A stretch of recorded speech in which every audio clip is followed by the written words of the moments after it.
Sir आपके नज़रिए से एक सक्सेसफुल एथलीट बनने की सबसे मेजर क्वालिटी क्या है? देखिए, क्वालिटी तो सिर्फ एक ही है, आपका नज़रिया। जो भी खिलाड़ी है उसका नज़रिया क्या कहता है, वो कितना पॉजिटिव है चीज़ों को लेकर, वो क्या समझना चाहता है, क्या सीखना चाहता है। अभी समस्या क्या आ गई है ना, बच्चे ना सीखने से ज़्यादा सवाल करना पसंद करते हैं। तो सर जिस तरह इंडिया में बॉडी बिल्डिंग ग्रो कर रही है, आप इसमें क्या फीचर देखते हैं आने वाली जनरेशन के लिए? जी, जैसा कि आप हमारे हिंदुस्तान में जानते हो कि बड़ा अच्छा कल्चर है, बड़ी अच्छी सारी चीज़ें हैं, हम योगा से भी जुड़े हैं और फिटनेस वर्ल्ड ना हर चीज़ से जुड़ जाए। आप कुछ भी गेम करेंगे, फिटनेस आपको पहले चाहिए। फिटनेस होगी तो होएगी, तो वहीं से बॉडी बिल्डिंग का जन्म है। तो लोग समझ नहीं पाते हैं, उनके लिए बॉडी बिल्डिंग सिर्फ एक स्टाइल है, मतलब एक साइड काम है उनके लिए कि हाँ मैं जिम जा रहा हूँ, बॉडी बना रहा हूँ, मैं स्मार्ट दिखाऊँ। बट जो एक्चुअल बॉडी बिल्डर्स होते हैं स्पोर्ट वाले, तो उसमें डिफरेंस क्या चीज़ है? दोनों में डिफरेंस सिर्फ एक ही होता है, सोच का। चाहे वो खिलाड़ी जो खेलना चाहता है ना, वो उस लेवल तक प्रोफेशनल जो खिलाड़ी होगा ना, वो फिटनेस के लिए एक्सरसाइज नहीं करता, वो करता है प्रिपेयरिंग के लिए। उसका शेड्यूल, उसका खाना पीना एक अलग सिस्टम से चलता है। बॉडी बिल्डिंग सिर्फ एक स्पोर्ट ही नहीं, ये एक लाइफस्टाइल है जिसमें चाहिए मेहनत, लगन और सब्र। Hi, welcome everyone to public alert 24x7। और आज का एपिसोड बहुत ही खास और इंटरेस्टिंग होने वाला है, क्योंकि हमारे साथ हैं देवेंद्र कुमार सेन जी, जो कि इंडियन रेलवे बोर्ड में बॉडी बिल्डिंग कोच हैं, जिन्होंने अपनी कोचिंग से बॉडी बिल्डिंग को इंटरनेशनल और नेशनल लेवल पर एक नया मुकाम हासिल करवाया है। और आज के इस एपिसोड में हम जानेंगे फिटनेस और हेल्दी लाइफस्टाइल के बारे में कि कैसे यूथ बॉडी बिल्डर्स एक हेल्दी लाइफस्टाइल अपनाकर, एक हेल्दी डाइट अपनाकर चैंपियन बन सकते हैं। एंड आई होप आप सब ये एपिसोड एंजॉय करेंगे और आपको बहुत कुछ सीखने को मिलेगा।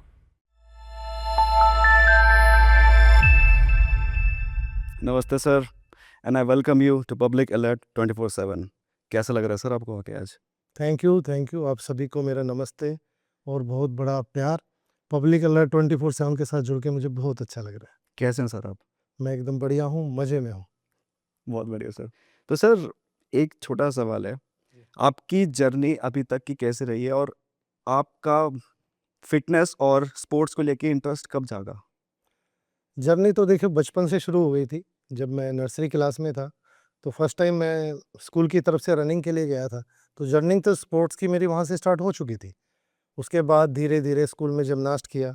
फिर मैं 7th क्लास तक थोड़ा फ़ोकस हो गया पढ़ाई की तरफ। 7th के बाद फिर 8th, 9th, 10th में फिर मैंने हॉकी की, लेकिन वहाँ मेरा जमा नहीं। फिर उसके बाद मैंने ताइक्वांडो की, कराटे करता रहा।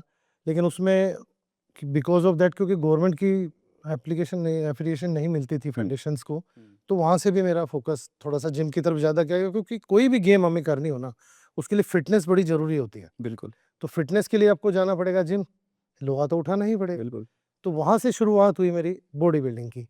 तो वही 10th क्लास से मेरा स्टार्ट जर्नी पीरियड है, जिसमें मैं कहूँगा जिमिंग लाइन की तरफ मैं गया। तो सर आपने 10th क्लास से ही जिमिंग स्टार्ट कर दी थी? जी, जिम होते नहीं थे एक्चुअली हमारे टाइम में ना, जिम बहुत दूर थे। किंग्सवे कैंप मेरे घर से करीब-करीब 20-22 किलोमीटर दूर था, तो पहला जिम वहीं था। और दूसरा जिम हमारा जो खुला था, वो खुला था नरेला में, मेरे घर से 6 किलोमीटर दूर। तो मैंने जो पहली जिमिंग स्टार्ट की वहाँ से, लेकिन जिम के इक्विपमेंट जो देसी जुगाड़ होता है जिसको बोलते हैं ना, रोड और प्लेटें, जी। वो मेरे घर के पास में ना हमारे जो बड़े भैया थे वो करते थे, तो उनको देख के वहाँ से शुरू की थी। Okay, nice.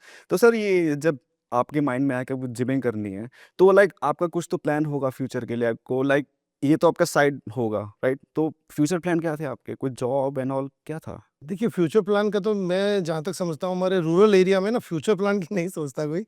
माँ-बाप की एक ही टेंडेंसी रहती है, भैया जॉब पानी है। जॉब के लिए आप पढ़ो बस, दूसरी चीज़ हमें समझ नहीं आती। लेकिन क्या होता है, गेम ना या खिलाड़ी आपके दिल से निकलता है। आप जब गेम करते हो या जब गेम करने लग जाते हो, तो जिम क्या हुआ ना, जिम की स्टार्टिंग जब हमने की, तो उस दौरान ना मतलब ये फिटनेस आइकॉन का एक ट्रेंड सा आ गया था। 96, 97 में हॉलीवुड हो या बॉलीवुड हो, एक ट्रेंड स्टार्ट हो गया था। सलमान खान की कुछ पिक्चरें आई थी जब मैं फर्स्ट ईयर में था, तो उनको देख के भी लोग ट्रेंड कर रहे थे, तो वो ट्रेंड बढ़ गया था। और हम जब देख एक एक चीज़ होती है, जब आप कॉलेज लाइफ में जाते हैं, तो यार बाजू वाले के से बड़ा मेरा डोला होना चाहिए। ये एक टेंडेंसी बन जाती है बच्चों की, मुझे कोई देखे, ये अट्रैक्शन होता है दूसरे को, तो वो चीज़ भी आपको अट्रैक्ट करती है। तो उस टाइम मेरे लिए जॉब का, बॉडी बिल्डिंग से कोई नाता नहीं था, सिर्फ अपने आप को फिट रखना और अपने आप को जाना। तो धीरे-धीरे जब मैं इस गेम में जाने लगा, तब चीज़ें अलग हो गई, बदल गई। कैसे अलग हुए आपके? अलग इस तरह से हो गई कि लोगों को समझ आने, मुझे भी समझ आने लगा कि इस साइड से गेम में जाना है, इस साइड से जॉब में जानी है।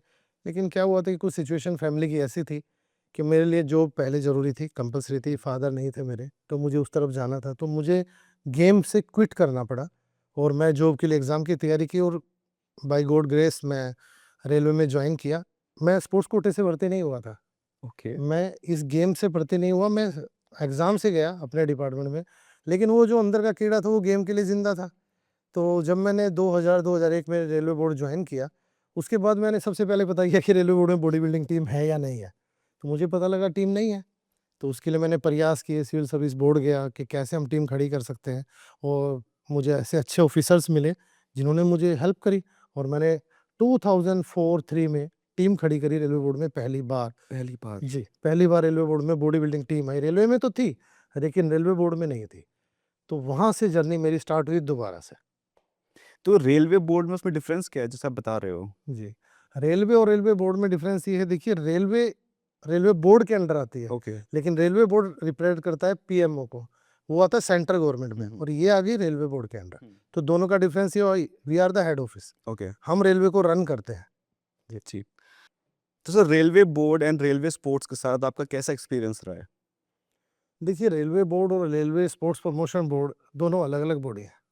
रेलवे स्पोर्ट्स प्रमोशन बोर्ड पूरी रेलवे के खेलों को देखता है, जितनी भी हमारी गेम है उन सभी को कंडक्ट करना, उन सबको मैनेज करना, उन एथलीट्स को क्या फैसिलिटी मिल रही है वो सब करना रेलवे स्पोर्ट्स प्रमोशन का काम है। और railway board also represent railway sports board और also represent civil service culture sports board, क्योंकि सेंट्रल गवर्नमेंट का एक अलग बोर्ड है जो गेम कंडक्ट कराता है। और हम लोगों के पास एक प्लस पॉइंट था कि हम सेंट्रल गवर्नमेंट एम्प्लॉई थे, तो हम लोग सेंट्रल गवर्नमेंट में भी खेल सकते थे और रेलवे में, क्योंकि रेलवे हमारे अंडर आती है, तो हम रेलवे में भी खेल सकते थे।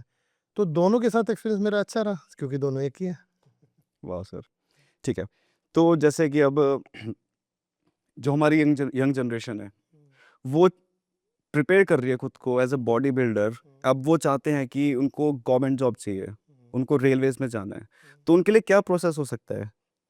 जैसा कि आपने पूछा ना, ये सवाल मैं अपने सोशल हैंडल पे ना महीने में 10 से 15 बच्चे ज़रूर आते हैं जो ये सवाल पूछते हैं, और ये यंग जनरेशन का सवाल ना बहुत सही सवाल है।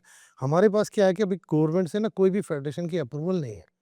ये मुझे लगता है सिर्फ बॉडी बिल्डिंग की नहीं, हर एक गेम की समस्या है। मैं मतलब अगर आपके माध्यम से मेरी आवाज़ अगर जा सकती हो, तो मैं मोदी जी तक, उनकी टीम तक ये आवाज़ ज़रूर पहुँचाना चाहूँगा कि कम से कम हर एक गेम में एक फेडरेशन जो गवर्नमेंट को रिप्रेज़ेंट करे, होनी चाहिए, ताकि उन खिलाड़ियों का भला हो सके। जैसा कि आपने मुझसे सवाल पूछा कि गवर्नमेंट जॉब पाने के लिए उन्हें क्या करना चाहिए, तो उस सवाल का सबसे पहला जवाब यही है कि जो फेडरेशन गवर्नमेंट से अप्रूव्ड हो, बच्चे को वहाँ खेलना चाहिए। अगर वो वहाँ से खेलता है, तो उस सर्टिफ़िकेट से रेलवे क्या, जितने भी डिपार्टमेंट हैं, उनमें जॉब मिल सकती है उसको।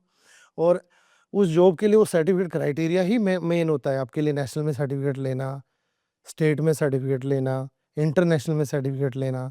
जैसा कि आप सभी जानते हैं कि इंटरनेशनल में जो फेडरेशन है, वो फेडरेशन ऑफ बॉडी बिल्डिंग, वो फेडरेशन है, उसको फ़ॉलो करती हैं जितनी भी फेडरेशन, चाहे ओलंपिया गेम होती हो, चाहे नॉन ओलंपिया जितनी भी गेम होती है, मतलब वर्ल्ड चैंपियनशिप, वो उन्हीं के थ्रू होती है। अब वो वाडा सी सिग्नेटरी है, वर्ल्ड एंटी डोपिंग एजेंसी, जो एक गवर्नमेंट की संस्था है, जो इन खिलाड़ियों पे नज़र रखती है कि कौन डोप में आ रहा है, कोई खिलाड़ी एनहांस तो नहीं कर रहा अपने आप को, तो वो उस बॉडी को नज़र रखती है। इसी तरह हिंदुस्तान में नाडा है, नाडा भी रखती है। तो जो बॉडी इनसे अप्रूव्ड है, उन्हीं बॉडी में बच्चा खेले।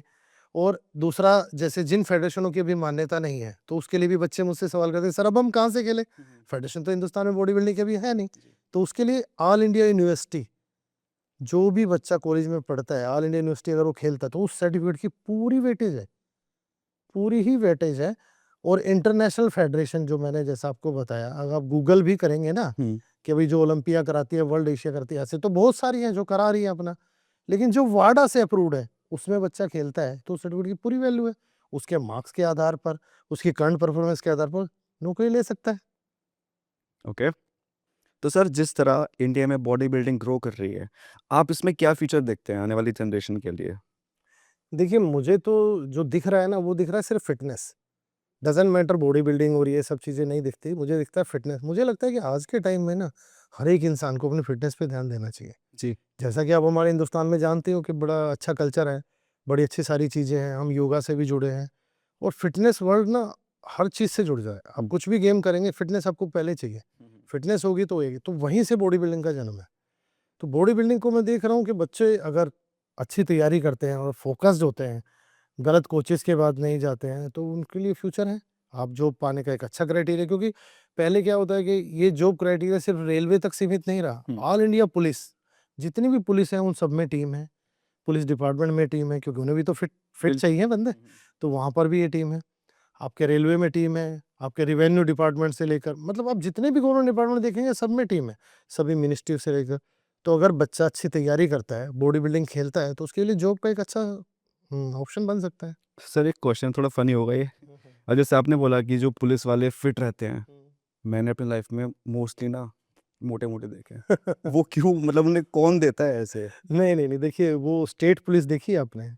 मुझे नहीं लगता अगर आप कभी आर्मी, पैरामिलिट्री फोर्सेस हुँ, में जाएँगे तो वहाँ आपको नहीं दिखाई देंगे। बिल्कुल। मैं देखिए 2-4 केस हर जगह होते हैं, मैं उनकी बात नहीं कर रहा। लेकिन वो क्यों? क्योंकि क्या होता है, उनका रूल होता है पैरामिलिट्री फोर्सेस का कि आपकी नेक्स्ट प्रमोशन जब होगी, जब आप फिटनेस कोर्स पास करेंगे। हुँ, और फिटनेस कोर्स पास करने के लिए उन्हें अपने आप को मेंटेन रखना पड़ता है। उनका वेट इससे ज़्यादा नहीं होना चाहिए। लेकिन स्टेट पुलिस में ये बर्डन खत्म हो जाता है। जब आप एक बार पुलिस में लग जाते हो, देखिए हम लोग को बड़ा आसान दिखता है कि पुलिस की नौकरी, लेकिन अगर आप कभी पुलिस को नज़दीक से देखेंगे, आपको अगर मैं बोल दूँ 24 घंटे आप ड्यूटी हुँ, कीजिए, तो 24 घंटे बाद जब आप सोते हैं, तो आपका जो सिस्टम है ना, वो छोटा-सा साइंस का सिस्टम है कि मुझे कितने घंटे सोना चाहिए, कितने घंटे जागना हुँ, चाहिए, वो सिस्टम गड़बड़ा जाता है। जब वो गड़बड़ाता है, तो हार्मोनल डिसबैलेंस हो जाता है।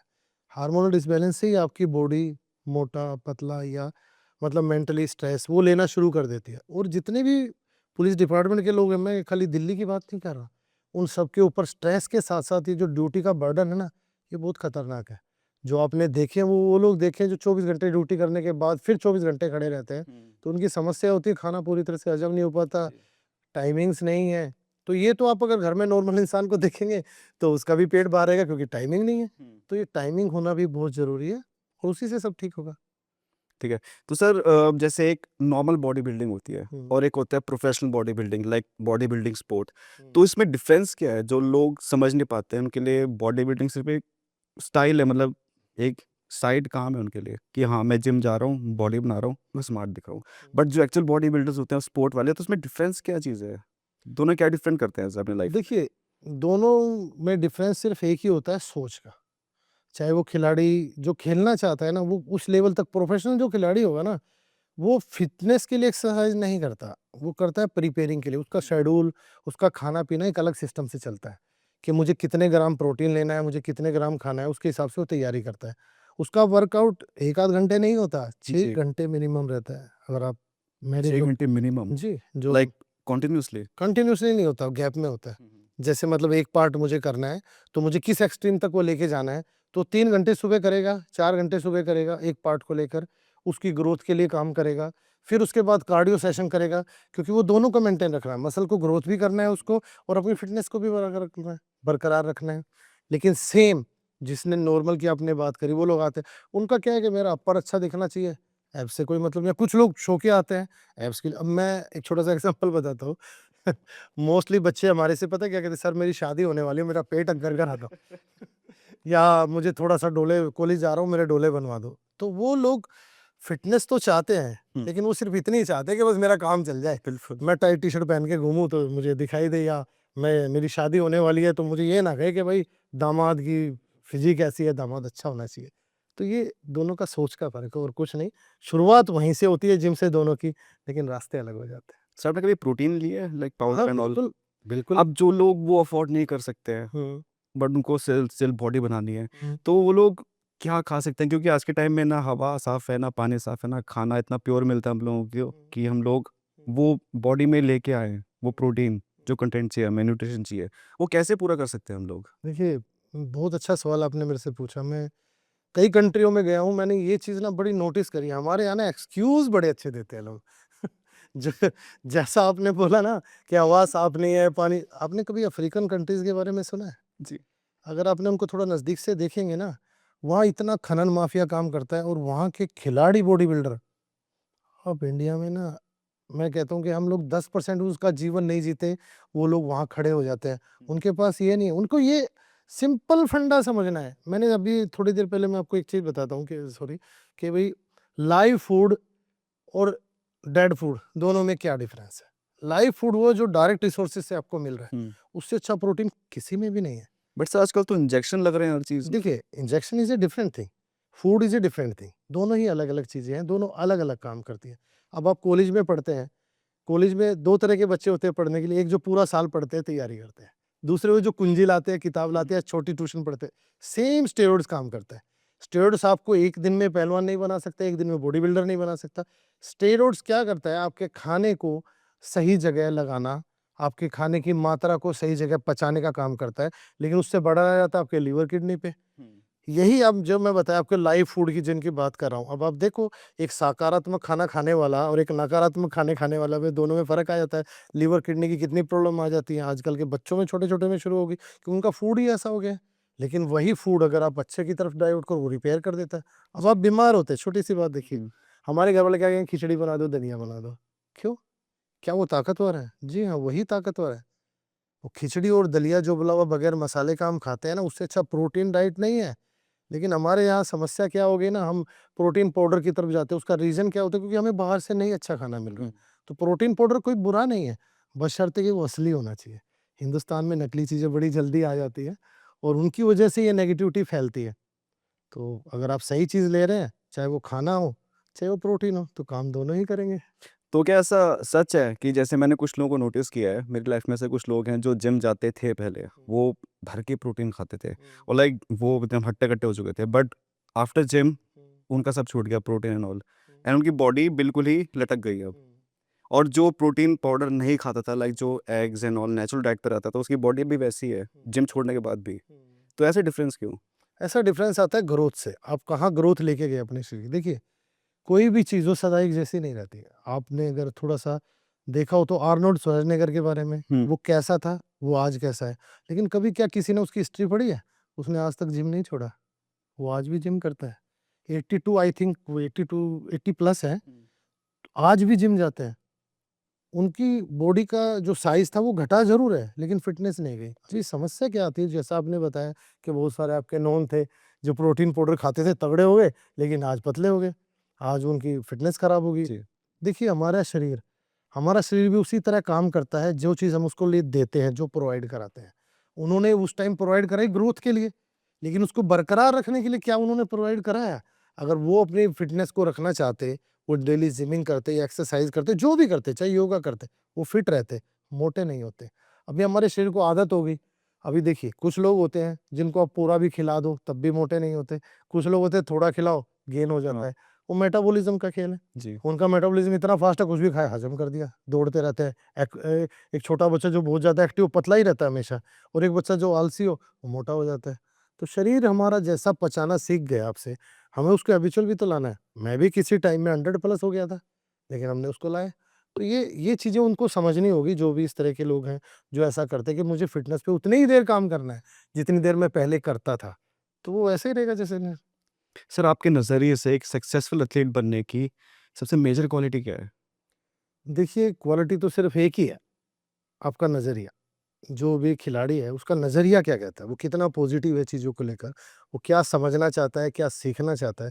अभी समस्या क्या आ गई है ना, बच्चे ना सीखने से ज़्यादा सवाल करना पसंद करते हैं।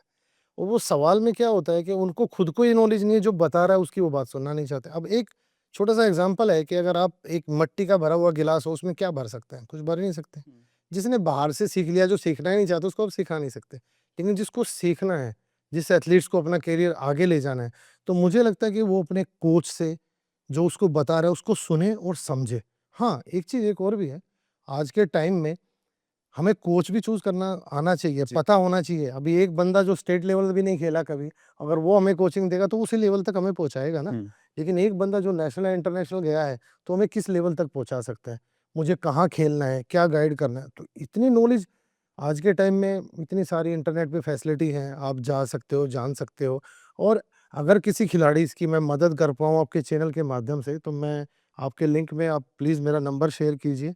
मैं उन खिलाड़ियों को जिनके इस तरह के सवाल हैं, कि मैं पूरी मदद करूँगा हमेशा। ठीक है।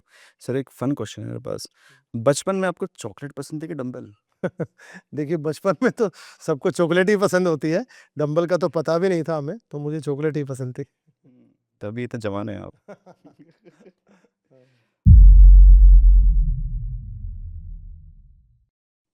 तो सर जो हमारे यंग एथलीट्स हैं, जी। वो कहाँ से खेलें?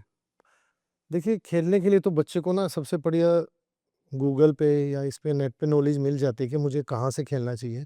मैं एक छोटी-सी बात बताता हूँ, वाडा सिग्नेटरी, बाड़ा। वाडा is a world anti doping agency. Okay. जो जितने भी खेल होते हैं ना, चाहे ओलंपिक हो, नॉन ओलंपिक हो, वो सब उसको फॉलो करते हैं। क्योंकि वहाँ पे वो टेस्ट होता है खिलाड़ी एलिजिबल है या नहीं है।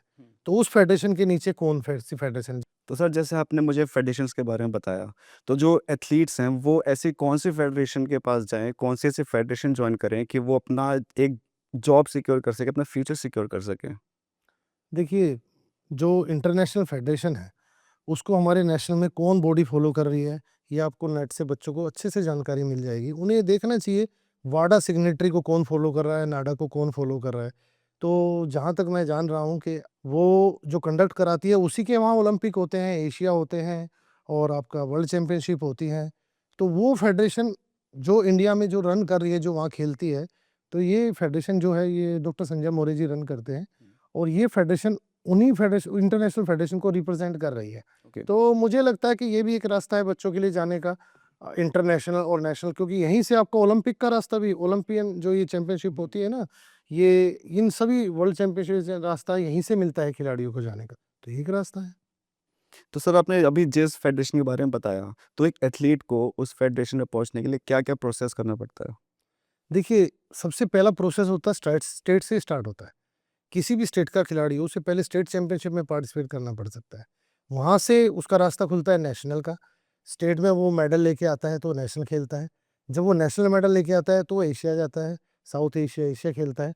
वहाँ भी मेडल लेता है तो वर्ल्ड चैंपियनशिप जाता है और वहाँ से अच्छे खिलाड़ियों का चयन होता है ओलंपिक के लिए। ओलंपियन जो आजकल जो गेम होती है ना ओलंपियन, वो एक प्राइवेट बॉडी कंडक्ट करती है, लेकिन चयन यहीं से होता है, रास्ता यहीं से है। जब आप खिलाड़ी यहाँ खेलता है तो यहीं से जाता है और इसके लिए ना एक सबसे अच्छा रास्ता भी स्टेट की जितनी भी फेडरेशंस है ना, वो खिलाड़ियों की मदद भी करती है। जैसे दिल्ली फेडरेशन में है, जो सुरेश भाई हैं, पवन भाई हैं, वो दिल्ली फेडरेशन को रन करते हैं। उनके साथ मैं भी जुड़ा हुआ हूँ। हम खिलाड़ियों को एक अच्छा प्लेटफ़ॉर्म देते हैं, स्टेट से उन लोगों को उठाते हैं, नेशनल ले जाते हैं और नेशनल से वो इंटरनेशनल चले जाते हैं। यहाँ पर हम खिलाड़ियों को फैसिलिटी के साथ-साथ पैसा भी प्रोवाइड कराते हैं। डॉक्टर अनुज चौधरी हैं, जो कि एक एनिमल बूस्टर कंपनी रन करते हैं, वो खिलाड़ियों को पैसे से मदद करती है। जैसे उन्हें पता लगता है कि कोई खिलाड़ी गरीब है, हम उनको अप्रोच करते हैं, उस खिलाड़ी को पैसे से मदद करते हैं, उसको इंटरनेशनल खेलने के लिए टिकट से लेकर हर खर्चा देते हैं और मैं आज से नहीं करीब-करीब 10-12 सालों से जानता हूँ इन कंपनी को। ये जो कंपनी के ओनर हैं, मैं कई बार देखा है 10 लाख से 20 लाख तक की मदद की है उन्होंने टीम के लिए और वो खिलाड़ी इंटरनेशनल गए, बहुत अच्छा किया उन्होंने। सर मैंने सुना है आप एक कोच भी हैं जी, बॉडी बिल्डिंग में। जी। तो आपका सफ़र कैसा रहा? मतलब क्या कहना चाहेंगे लाइक जो यंग जनरेशन के लोग हैं, जो चाहते हैं अभी बॉडी बिल्डिंग में घुसने के लिए, उनके लिए आप क्या कहना चाहेंगे? देखिए, बॉडी बिल्डिंग में तो सभी जाना चाहते हैं जो करता है, लेकिन उस अप्रोच तक पहुँचने का जो रास्ता है ना, वो बड़ा लंबा होता है। खिलाड़ी को ये लगता है कि मैं 1-2 साल में, आजकल जो स्टेरॉइड्स का चलन है, कि मैं 1-2 साल में स्टेरॉइड्स लूँ और मैं मतलब चैंपियन हो जाऊँ, ये संभव नहीं है। किसी भी चीज़ की ना एक समय सीमा है। हम कितनी भी कोशिश करें, 1 साल में हम किसी भी खिलाड़ी का जो मसल मास है, वो 5 किलो से ज़्यादा हम बढ़ा नहीं सकते। चाहे कितने भी हाई स्टेरॉइड्स डालें और कितना भी कुछ करें, लेकिन उसके अलग ड्रॉबैक आ जाते हैं। तो खिलाड़ी को जो सोचना और समझना है ना, सबसे पहले तो ये समझना है कि मुझे किस रास्ते पर चलना है और मुझे कितना सब्र होना चाहिए। मुझे लगता है कि ये ये एक तरह की एक ऐसी दौड़ है, जैसे आईएएस, आईपीएस बनने के लिए आपको इतने साल लगते हैं और उसमें से कुछ बन पाते हैं। सेम गेम होती है। कोई भी गेम, मैं बॉडी बिल्डिंग की बात नहीं कर रहा, सेम है। आपका मेंटल लेवल, आपका पीस उसके लिए उतना ही ज़रूरी है जितना इस गेम के लिए ज़रूरी है। जी। आप उस लेवल तक पहुँचते हैं, उसको अपने अंदर उस जज़्बे को वहाँ ज़िंदा रखते हैं, तो आप वहाँ पहुँच पाएँगे। बीइंग ए कोच मैंने देखा है कि मोस्टली बच्चे यहाँ आकर टूट जाते हैं। 1 साल हो गया, 2 साल, सर मेरा मेडल तो नहीं आ रहा, सर वहाँ चीटिंग हो रही है। ये एक नेगेटिविटी फैलाना, चीटिंग कभी नहीं होती चीटिंग। आप अपने आप को इतना तगड़ा करके जाओ ना कि आप स्टेज पे आके अलग ही दिखाई दो, तो चीटिंग कैसे हो जाएगी? आजकल हम देख रहे हैं छोटी-छोटी लोकल चैंपियनशिप होती है, उसमें हर कोई झगड़ा कर दे रहा है, ट्रॉफी फेंक दे रहा है। सबसे पहले तो इस नेगेटिविटी से बाहर आना होगा। जब हम गेम करते थे ना, तो हमें हमारे कोच थे, मेरे भाई हैं, मेरे कोच हैं, मेरे दोस्त भी हैं वो। मिस्टर धर्म सिंह जी कई बार चैंपियन रहे हैं, रेलवे में मेरे साथी हैं, हमें क्लोज दोस्त की तरह। वो एक चीज़ हमेशा कहते थे कि भाई एक चीज़ हमेशा ध्यान रखना कि गेम में ना वही जीतता है जो ये सोचता नहीं है कि मैं हार गया। तो ये खिलाड़ी को ये खेलना कि आज नहीं तो कल मेडल आएगा, परसों मेडल आएगा, ये चीज़ जो निकल जाएगा ना, तो बीइंग ए कोच मैं यही ज़रूर बताना चाहूँगा खिलाड़ी को सब्र करना होगा। शिकायत नहीं, सब्र करना होगा, ज़रूर जीतेगा। जैसे कि मैंने कुछ वीडियोस देखे हैं हुँ। सोशल मीडिया पे, जब कॉम्पिटिशन्स होते हैं हुँ। तो जो जज होते हैं, जो वहाँ पे गेस्ट बुलाते हैं लोग, वो कभी-कभी ना बॉडी बिल्डर्स की रिस्पेक्ट नहीं करते। हुँ। तो उनको भी देख के आई थिंक बॉडी बिल्डर्स का भी थोड़ा मोटिवेशन डाउन होता होगा कि उनकी कोई रिस्पेक्ट नहीं कर रहा है ऐसे, उनको जानता नहीं है ऐसे। हुँ। तो एक प्रॉब्लम है मेरे हिसाब से। देखिए, जो आप बात कह रहे हैं ना, वो एक हद तक ठीक भी है और दूसरी हद तक मुझे लगता है कि अगर एक गुरु, एक कोच और जो सिखाने वाला है, जो स्टेज के ऊपर बैठा है, अगर वो खाली रिस्पेक्ट को देखेगा तो गेम कभी नहीं करा सकता। अब मेरे पास अगर मैं 10 लड़कों की तैयारी कर रहा हूँ, अगर मैं उनकी रिस्पेक्ट में घुसूँ, मैं कभी तैयार नहीं कर सकता। कभी-कभी रिजिड होना पड़ता है, कभी-कभी गुस्सा भी करना पड़ता है, कभी-कभी डाँटना भी पड़ता है। कई लोग मेरे बुरा मान जाते हैं, चले जाते हैं बच्चे। तो वो मैटर नहीं करता हमारे लिए मैटर करता है कि क्या वो सीखना चाहता है या नहीं चाहता। जो नेशनल जजेस जिनकी आप बात कर रहे हैं, समस्या पता है क्या हो गई आज के टाइम में? खासकर बॉडी बिल्डिंग में और पावर लिफ्टिंग, कई गेमें हैं ऐसी जिनमें ये समस्या हो गई है।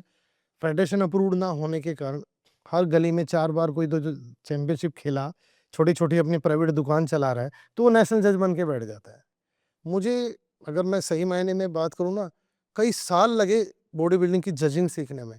जो लोग आजकल मैं देखता हूँ जो एक चैंपियनशिप में खुद का मेडलिस्ट नहीं है, वो जजिंग पैनल पे बैठ के दूसरे को डिसाइड कर, जिसको ये नहीं पता प्रोपोर्शनेट बॉडी का मतलब क्या है और क्या मैं इसके लिए देने च जैसे मैं बॉडी बिल्डर हूँ, मैं बॉडी बिल्डिंग मैंने की है, तो मैं बॉडी बिल्डिंग को जज कर सकता हूँ, फिटनेस को भी जज कर रहा हूँ, मैं वुमेन क्लास को भी जज करने बैठ गया। तो ये मुश्किल काम हो गया ना जो मैंने की बिल्कुल। नहीं, तो या तो मैंने सीखी हो। जब मैं इतने इंटरनेशनल गया, मुझे भी 8 बार मैं इंटरनेशनल गया, मैं वहाँ पहुँचा, तो मैंने ये चीज़ सीखी कि वहाँ कैसे होती है, जजिंग का क्राइटेरिया क्या है। हमारे यहाँ क्या होता है यार, जिसकी नसें बाहर आ रही है तो बहुत तगड़ा है, ऐसा नहीं होता। मसल्स के खेल है, सारा मसल्स का है कि उसने मेहनत की, उसकी मसल्स बोलती हैं, उसकी फ्लेक्सिबिलिटी बोलती है। चाहे वो फिटनेस मॉडल का हो, फिटनेस फिजिक का हो, दूसरा उसका खड़े होने का तरीका। अब मैं पेपर में सवाल तो आपसे पूछ रहा हूँ हिस्ट्री का, आप जवाब साइंस का दे रहे हो, तो मैं पास कैसे कर दूँ? उन जजों को ये पता ही नहीं है। तो झगड़े का कारण, गुस्से का कारण, डिसरिस्पेक्ट का कारण ये भी है। जो एथलीट्स तैयारी करके गया है, उसको ये लगता है कि मेरे साथ धोखा हुआ है। धोखा नहीं हुआ भई। धोखा तो आप आपको पता ही नहीं है वो जज किस लेवल का और आप जाके उसके सामने पे पोज़िंग कर रहे हो, तो गलत तो रिज़ल्ट वो देगा ही। जब वो गलत रिज़ल्ट देगा फिर बाद में आप डिसरिस्पेक्ट की बिल्कुल। बात करते हो और झगड़े की बात करते हो। तो सर मैंने अभी कुछ टाइम पहले आपके बारे में थोड़ा पढ़ा मैंने, जी, और मैंने देखा आपने काफ़ी नेशनल और इंटरनेशनल अवार्ड जीते हैं। जी। तो सर उनके बारे में कुछ बताइए? देखिए मैं बीइंग ए कोच मैं इंटरनेशनल जीते हैं और नेशनल की जहाँ तक बात है, बीइंग ए खिलाड़ी मैं जो हमारे डिपार्टमेंट के गेम होते थे, डिपार्टमेंट नेशनल होती थी, मैंने वो जीती हैं। और मैं अपना रेलवे क से भी खे कई बार खेला हूँ। हालाँकि ऑल इंडिया रेलवे में मेरा कभी मेडल नहीं आ पाया, मैं 4th तक तो ज़रूर पहुँचा, लेकिन उससे आगे नहीं जा पाया। लेकिन सिविल सर्विस जो मेरा सेंट्रल गवर्नमेंट की गेम होती है, उसके नेशनल में मैं कई बार चैंपियन रहा, अच्छे मेडल मैंने जीते। बिकॉज़ ऑफ दैट मैं एक खिलाड़ी की तरह भी खेला और वहीं से मैं कोच की तरफ भी डाइवर्ट हुआ। क्योंकि कुछ चीज़ें मैंने वहाँ सीखी, फिर कुछ चीज़ें सिखाने का मौका मिला और जो मेरा डिपार्टमेंट है, उसका सपोर्ट मिला, तो चीज़ सीखी। तो सर जैसा आपने बताया कि आपने इतने अवार्ड्स जीते हैं, इतने मेडल्स जीते हैं, तो जब आपका वो टाइम था, आपका जो एरा था, जब आपका कॉम्पिटिशन आता था, तो आप उसमें क्या-क्या प्रिपरेशन करते थे? आपकी बॉडी को कैसे आप मेंटेन रखते थे? देखिए, हमारे टाइम में तो ना हम लोग इतना सोचते ही नहीं थे। समस्या ये है कि अब आज के टाइम के जो कोचेज़ हैं, वो बहुत हमसे ज़्यादा मेहनत करते हैं, हमसे ज़्यादा काम करते हैं। हमारे टाइम में तो हमारा एक टारगेट ये था, भई मुझे खेलना है, उसके बारे में हमें थोड़ा-सा ये था नमक छोड़ दीजिए, पानी को थोड़ा कम कर दीजिए, बॉडी को ड्राई कर लीजिए। इतनी हमें नॉलेज थी। आज के लोग तो मैं देख रहा हूँ, मैंने ऐसे खिलाड़ी भी देखे जो 10-10 दिन तक पानी नहीं पीते, सिर्फ़ नींबू पे या उस पे ज़िंदा है। ये कैसे बड़ी पॉसिबल? हिम्मत है भाई, मैं तो एप्रिशिएट करता हूँ ऐसे खिलाड़ियों को जो उस हद तक चले जाते हैं। और समस्या एक और भी होती है, ये डिसबैलेंस कर देता है आपके दिमाग हुँ। को और खिलाड़ी जो गुस्सा आना जो आजकल एक नॉर्मल ट्रेंड हो गया है बच्चों में, वो सब आता है और वो सब चीज़ें उसी हिसाब से चलने लग जाती है। सर मैंने देखा है काफ़ी कॉम्पिटिशन्स में लोग जब ऐसे स्टेप्स लेते हैं, हुँ। तो उनको हार्ट अटैक बहुत ईज़िली आ जाता है। कुछ लोग वहीं पे, मैं बोलना नहीं चाहता हुँ, वो वर्ड। बिल्कुल, बिल्कुल। देखिए, ये स्टेरॉइड्स का चलन बढ़ गया है और बहुत सारी जैसे अभी हमारी बात हुई ना पानी छोड़ना है, ये चीज़ें कहीं न कहीं हार्म तो करती ही हैं। बिल्कुल। अभी अगर आपका कोच नॉलेजेबल है, उसको मालूम है और आपको प्रॉपर मॉनिटर कर रहा है, तो ये चीज़ें नहीं होती। कुछ लोग कहते हैं कि हिंदुस्तान में ज़्यादा है, इंटरनेशनल भी खिलाड़ी जाते हैं और खाली बॉडी बिल्डिंग के नहीं जाते, सभी गेम के जाते हैं। पर हाइलाइट कौन-सा होता है? बॉडी जो बिल्डर। हाँ, उसका रीज़न ये है क्योंकि लोगों की नज़रों में ज़्यादा है, लोग ज़्यादा खेलते हैं। आप देख लीजिए, आप गली मोहल्ले से कहीं भी चले जाइए, ऐसा कौन बंदा मिलेगा आपको रेयर जो जिम नहीं गया हो। वो कभी ना कभी, चाहे थोड़ी देर के लिए, चाहे 20 मिनट के लिए, वो जाता ज़रूर है, या भले ही वो छोड़ दे, तो वो जुड़ा तो उसके लिए हो गया। जैसे आजकल गली मोहल्ले का क्रिकेट हो जाता है, लोग जुड़ते तो जानना चाहते हैं ना, मोबाइल पे भी सुनते हैं उसके बारे। सेम है, सेम ये चीज़ें आती हैं हमारे सामने। तो सर जैसे कंपटीशन में पोजेस बहुत मायने रखते हैं, तो वो स्पेसिफिकली सीखने पड़ते हैं पोजेस, कुछ अपने पोजेस लोग खुद बना सकते हैं कि जो सीखे सिखाए होता है बस वही करने होते हैं? देखिए, हर एक गेम का एक क्राइटेरिया होता है। जैसे दौड़ना 100 मीटर का ही है, 200 मीटर की है, 200 मीटर की दौड़ेंगे। इसी तरह क्रिकेट का भी बॉल का सेम इसी तरह का फंडा है। 6 ओवर की गेंद, 6 बॉल का 1 ओवर होता है। तो इसी तरह 7 पोजेज़ होती हैं बॉडी बिल्डिंग में। वो 7 पोजेज़, इसी तरह फिटनेस क्लासिक की पोजेज़ होती हैं, इसी तरह फिटनेस फिजिक की पोजिंग होती है। तो सबकी एक अलग पोजिंग होती है, एक अलग क्राइटेरिया होता है। जो 7 पोजेज़ होती हैं, वो उसका कोच उसको सिखाता है। स्टैंड करने का तरीका, बहुत सारे लड़के ऐसे थे जो तगड़े तो हैं, लेकिन वो अपनी पोज़ नहीं कर पाते। उसका रीज़न है तो प्रैक्टिस नहीं करते। अगर वो सही से प्रैक्टिस करते हैं, तो उनको पोज़िंग समझ आती है और वो दिखाते हैं। क्योंकि मार्क्स हम जो देते हैं ना, जब जजिंग पैनल पे हम होते हैं ना, तो मार्क्स पोज़िंग के ही दिए जाते हैं। आप बैक डबल बाइसेप की बात कर लो, तो पीछे का हिस्सा दिखाया, फ्रंट डबल बाइसेप की बात करो, तो फ्रंट का हिस्सा देखा जाता है। साइड चेस्ट की बात करो, तो साइड से चेस्ट के मार्क्स होते हैं। एब्डोमिनल विद थाई मसल, इस तरह की पोज़ेज़ में हम लोग उसी से मार्क्स देते हैं। हर एक पोज़ेज़ का एक मार्क्स होता है, उस मार्क्स के टोटल करने के बाद उसका फर्स्ट, सेकंड, थर्ड निकाला जाता है। जी। और आजकल मैं एक चीज़ देख रहा हूँ, हुँ। पता है मैंने पहले कभी नहीं देखी थी मतलब में वो चीज़। जो जिम वाले होते हैं, तो उनके ट्रेनर ने कुछ शार्प चीज़ से उनकी लाइक इस पे एब्स एंड ऑल पे लाइक वो रब करते हैं। It's hmm. लाइक उनका पूरा रेड हो जाता है। वो क्या चीज़ होती है? वो ना क्या होता है कि जब इस तरह की चीज़ें बनाई जाती हैं, ये फ़िल्म इंडस्ट्री से इंस्पायर्ड है, अगर मैं सही मायने में कहूँ तो। वो जो शार्प चीज़ से रब करते हैं, वो रेडिश होने के बाद जब हम कलर करते हैं ना, ये वो करते हैं, तो वो थोड़ा डार्क दिखाई देता है सामने वाले से, ऐसा लगता है कि जैसे पोज़ में। लेकिन जो पुराना जज होगा ना, वो इन चीज़ों को बड़े अच्छे से पकड़ लेता है, ठीक ओके। है? और दूसरा रीज़न एक और भी होता है, कहीं-कहीं एरिया में बाल होते हैं, उन बालों को हटाने के लिए भी किया जाता है। अब वो दोनों में से वो पता, सामने वाला ये देख सकता है कि वो क्या कर रहा है, किस चीज़ के लिए यूज़ कर रहा है। सिर्फ़ बॉडी ऑयल का क्या सीन है? भाई क्यों लगाते हैं बॉडी बिल्डर एकदम लाइक जो गोरे होते हैं एकदम काले होके आते हैं? देखिए, एक्चुअली तो देखिए, ये जो टैन कलर होता है ना, इसका एक रीज़न होता है कि सब एक जैसे दिखाई दें। गोरा, काला या मीडियम, जो भी ये लोग हैं ना, ये सब एक जैसे दिखाई दें, तो सामने वाले को जज करने में आसानी हो जाती है। क्या होता है कि जो ज़्यादा फेयर कलर के होते हैं ना, वो दिखाई नहीं देते। बॉडी ना उनकी डेप्थ दिखती नहीं है। जिसका जितना डार्क कलर होता है ना, वो उतना अच्छे से दिखाई देता है। तो इस गेम में ना, तो इसीलिए लोग टैन कलर करते हैं, अपने आप को एक ही कलर का बनाते हैं, डार्क कलर करते हैं, और उसके जो शाइनिंग होती है ना, वो मसल्स को शो करती है। जब वो ओके। आपने देखा, एक नॉर्मल खिलाड़ी पोज़ करता है और एक टैन कलर लगा के पोज़ करता है, तो दोनों में डिफरेंस दिखता है। हुँ, हुँ। वो इसलिए भी ये कलर आ रहा है। सर एक क्वेश्चन और है मेरे माइंड में। हाँ, जो बॉडी बिल्डर्स होते हैं, उनका बॉडी फैट तो बहुत कम होता है। जी। उनका पेट निकलता है? अगर नॉर्मल डेज़ पे जैसे बैठे हुए हैं तो उनका पेट आता है क्या उनका देखिए, पे? एक अच्छे खिलाड़ी, जैसे मैं अगर अब बात करूँ, तो मैं ऐसे बहुत सारे खिलाड़ियों के नाम ले सकता हूँ। ए बॉबी सिंह रहा है। मेरे ख्याल में हिंदुस्तान में आज के टाइम में उससे बड़ा खिलाड़ी है नहीं, जितने इंटरनेशनल और नेशनल मेडल उसके पास है, अभी करंट में नहीं है। वो भी रेलवे में था हमारे, वो रिज़ाइन देके चला गया। मैंने उसका कभी पेट बाहर नहीं देखा, उसके एब्स कभी ख़त्म नहीं देखे। उसका रीज़न ये था, वो हमेशा डाइट पे रहता था, हमेशा अपने आप को प्रिपेयर रखता था।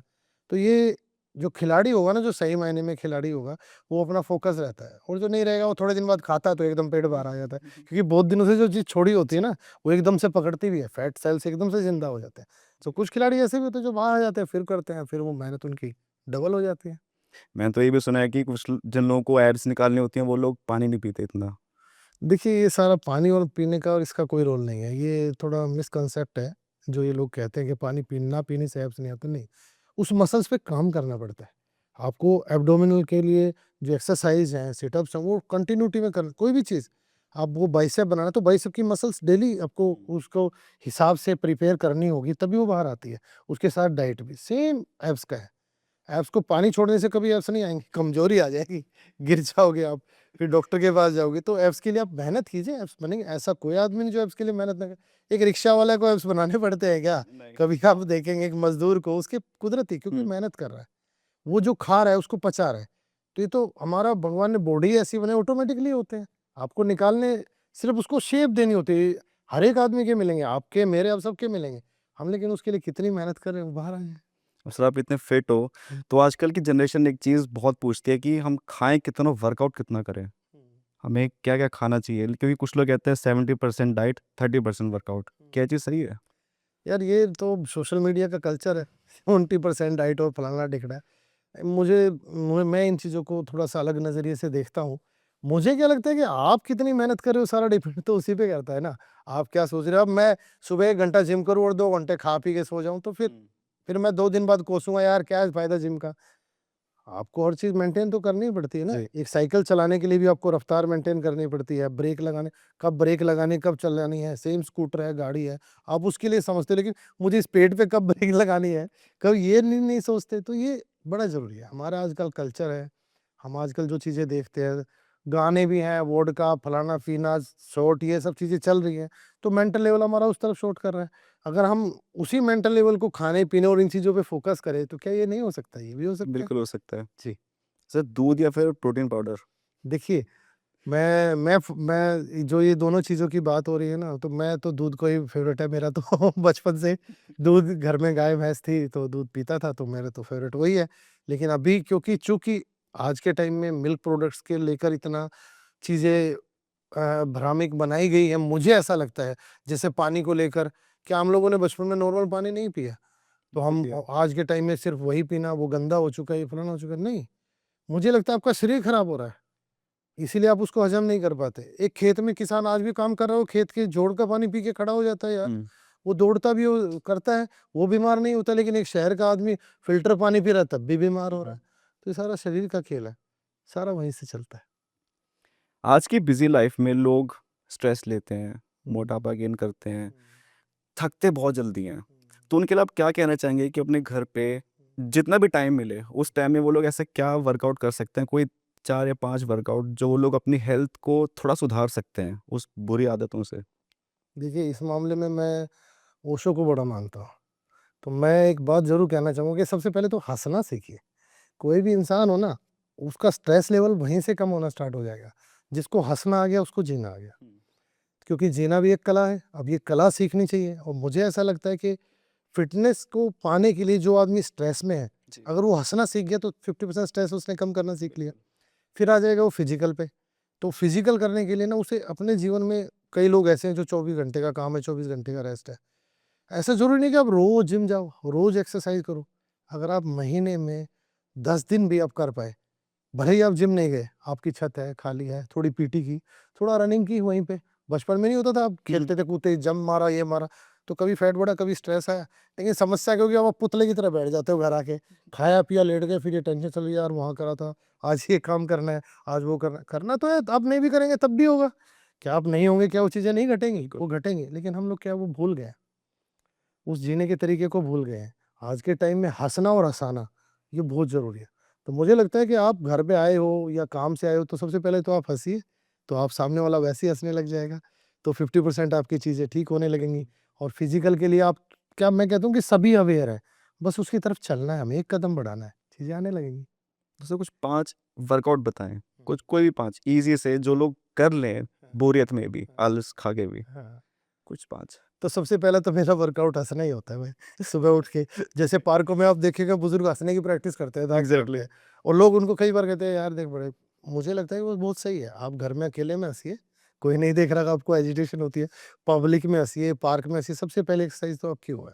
सही है। दूसरी एक्सरसाइज है, आपके पास कोई भी सोच है, नेगेटिव सोच, उससे बाहर आइए।